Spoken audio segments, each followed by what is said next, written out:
What's up, family? Welcome back to another legendary top of the movie reaction video. So we got Diana Taurasi just sabotaged Team USA in the Olympics, and Caitlyn Clark fans are outraged. Let's go. Diana Taurasi, the legend herself, is having a shocking performance at the Paris Olympics. We're talking about not scoring a single point in crucial games. Meanwhile, rookie Caitlyn Clark, who's been breaking records since her early days in the WNBA, didn't even make it to the Olympics. I guarantee you, a lot of people gonna say it because of her injury, um, and her being a vet, her being able to, her maybe this may be the time of Father Time making Diana Taurasi pass the torch. You know what I'm saying? As she had mentioned significantly that she's symbolizing giving respect and passing the torch to Caitlin Clark, who is the rookie, and understanding that it's a new era. So maybe it's Father Time telling her, along with the injury, that was the injury that she came in with.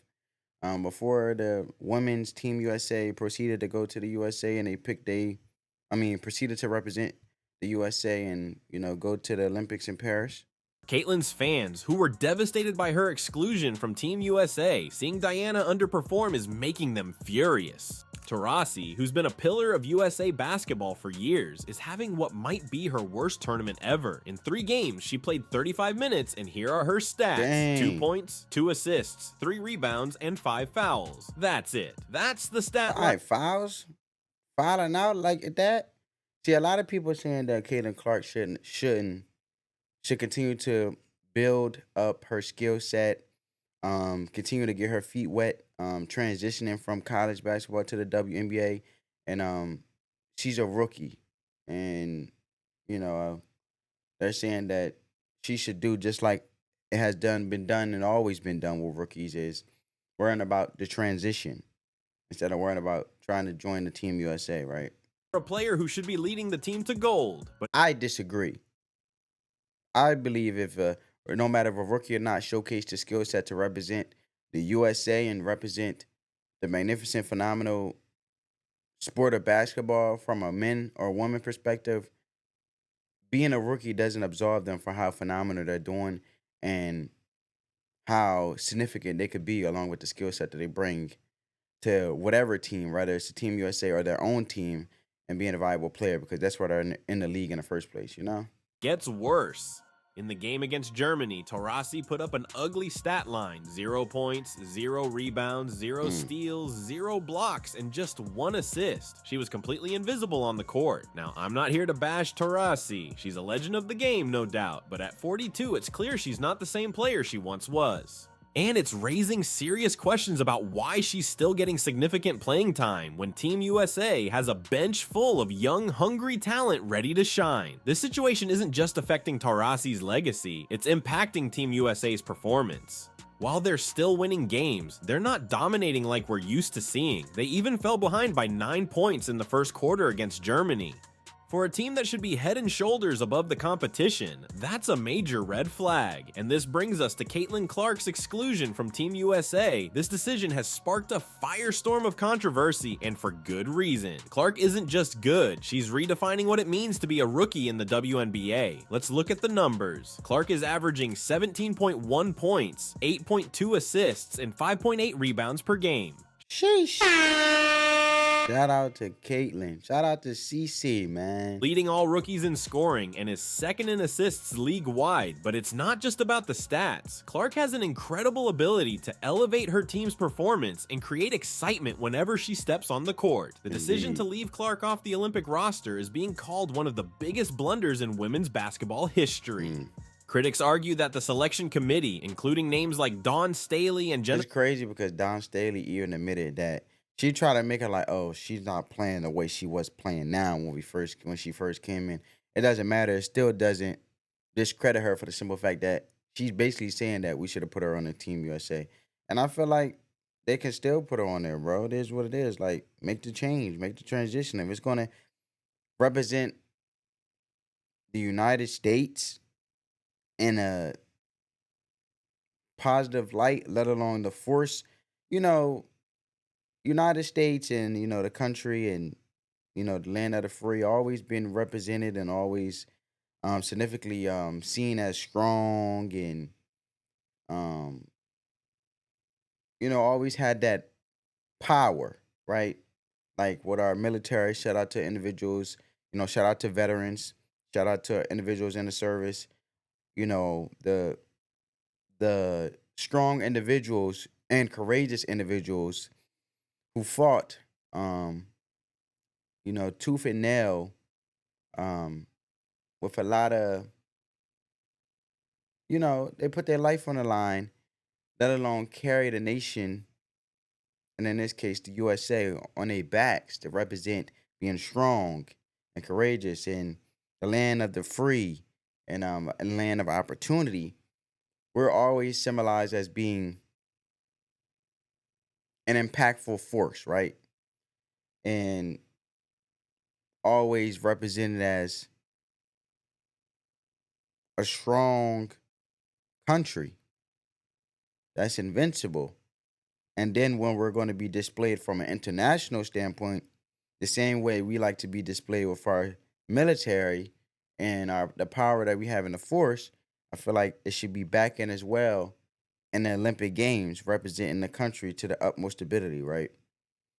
So I don't feel like a title rookie should absolve anyone from not putting someone on there that represents that. Comment down below if you guys agree or disagree. Zadi failed to recognize Clark's immense potential and the impact she could have had on the international stage. What makes this even more frustrating for fans is that Clark's playing style seems tailor-made for international competition. Her long-range shooting, court vision, and playmaking ability would have been invaluable assets for Team USA. Instead, we're left wondering what could have been. This isn't just about one player missing out on an opportunity. It's about potentially missing the chance to showcase the future of women's basketball on the world's biggest stage. Clark's presence could have drawn in new fans and increased interest in the women's game, much like players like Magic Johnson and Larry Bird revitalized interest in men's basketball during their era.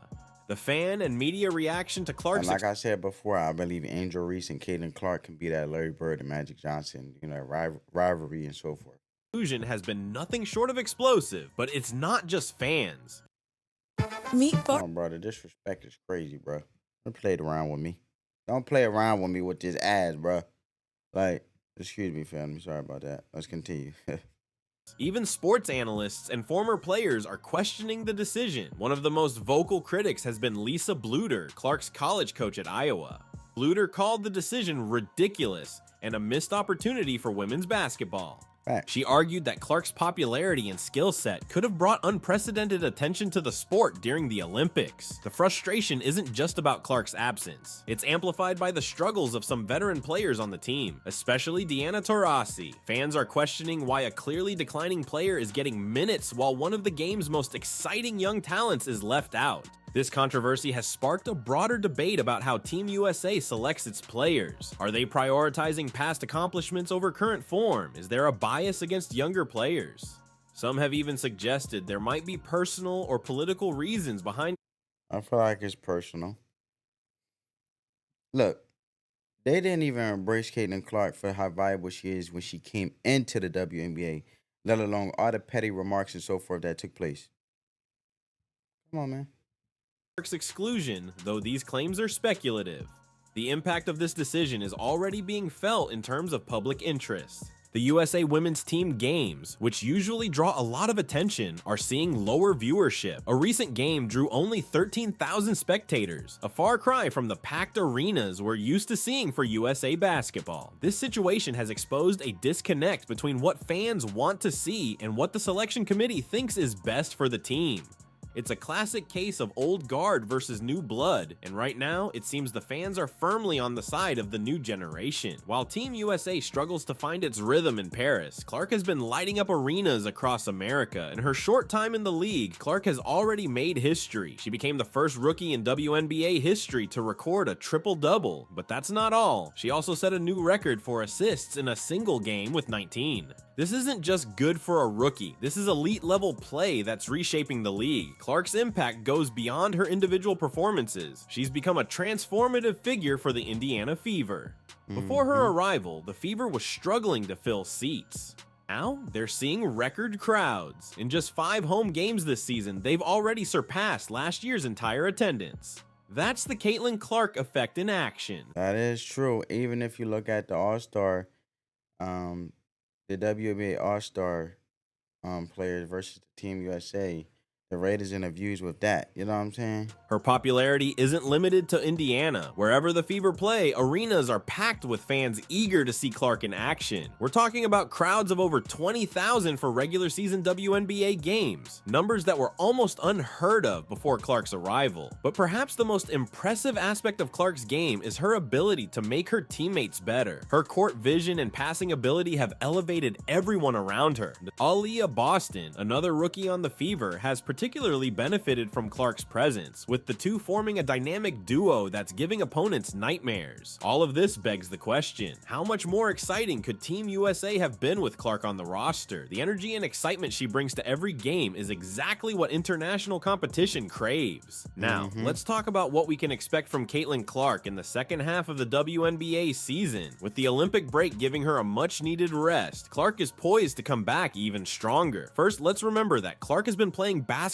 non-stop for months. She took Iowa to the NCAA championship finals, went straight to the WNBA draft, and then started her rookie season. This Olympic break, while disappointing in terms of not being able to represent her country, might be a blessing in disguise for her personal development. During this break, Clark has had time to rest, recover, and work on specific aspects of her game. One area That is true. It'll give her time to go back to the drawing board and reevaluate some things herself and, and any other things that center around her game to continue to be great, she might focus on is reducing turnovers. As a rookie who handles the ball frequently, she's had some issues with turnovers, which is normal, but something she'll want to improve on.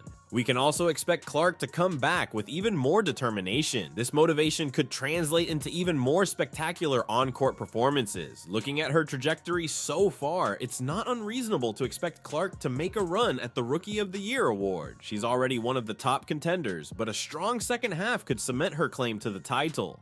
But individual awards aside, what's really exciting is how Clark could elevate the Indiana Fever's team performance. The Fever has struggled in recent years, but with Clark at the helm, they have a real shot at making a playoff run. If she can lead this team to the postseason, it would be a remarkable achievement for a rookie. We should also keep an eye on Clark's three-point. Comment down below, fam. Do you guys believe that she will get the Indiana Fever to the playoffs? I believe so. I believe so. For some reason, I believe so. She was known for her long-range bombs in college, and as she gets more comfortable with the WNBA three-point line, we might see her unleash even more of those spectacular long-distance shots that fans love. There's also the question of Clark's long-term impact on the WNBA. The league has been growing steadily, but Clark has the potential to take it to new heights.